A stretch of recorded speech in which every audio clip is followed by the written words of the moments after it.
Magandang araw. Today we will solve the following trigonometric equation. Cos secant squared x minus 2 is equal to 0. So paano nga ba natin sasagutan ang trigonometric equation na ito? Una is we will transpose this 2 onto the other side of the equation. So like this. So since negative 2 siya dito, in algebra it will be 2 into the other side. We will transpose it. So ang problema naman natin ngayon is we have this square and we have to get rid of it. Kailangan siyang alisin. And to get rid of the square, we have to square root both sides.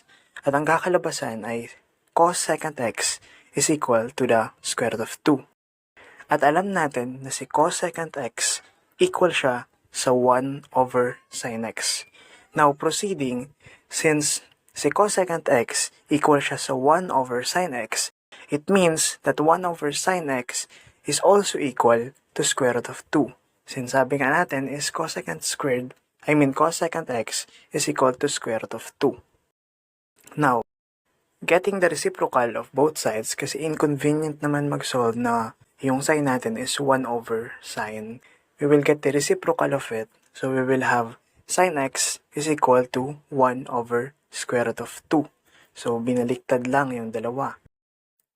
And then, alam natin that in algebra or basically in fractions, hindi maganda or bawal na may radical tayo sa baba ng ating number or sa denominator, sa baba ng fraction. So, we have to get rid of it by multiplying it to square root of 2 over square root of 2, which theoretically dapat wala siyang effect sa magiging sagot, sa original value ng number, since ang square root of 2 over square root of 2 is just equal to 1. So, parang take times 1 mo lang yung 1 over square root of 2. So, multiplying, and we will acquire square root of 2 over 2. And therefore, our sin x is equal to square root of 2 over 2. So, we have already acquired the value of sin x. But what about the value of x? To get the value of x, we now have to refer to our unit circle. So let's input sin x is equal to square root of 2 over 2. Acquiring the value of x, kailangan natin hanapin yung square root of 2 over 2 sa unit circle. And since sin siya, alam natin na sa unit circle, ang unang value, itong sa left side is cosine, and itong ikalawang value is sine. Therefore, kailangan natin makahanap ng positive na square root of 2 over 2 na nasa right side nung parang coordinate, sa right side nung loob ng parentheses. So, finding that, we can see that ito, yung kanina ko pang tinuturo, and this one. So, may dalawa.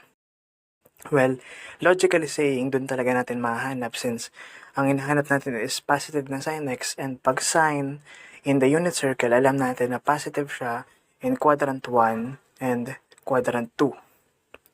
So, yun ang sign. And to get the final answer, titingnan natin kung ano yung sagot by the radians nakatampad nung square root of 2 over 2. So, itong una is pi over 4 radians. So, x is equal to pi over 4 radians. And the other one is 3 pi over 4 radians.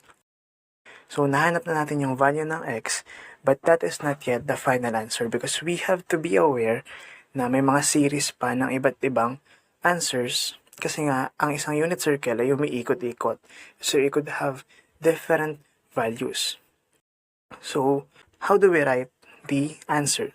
So, x is equal to pi over 4 plus 2 pi k, where k could be any integer. And 2 pi, kaya siya 2 pi is because sin x, pag rinaf natin siya, ang isang period ay 2 pi. So, same with 3 pi over 4. And that will be the final answers or the final value of x. And now we have already solved the trigonometric equation. Thanks for watching.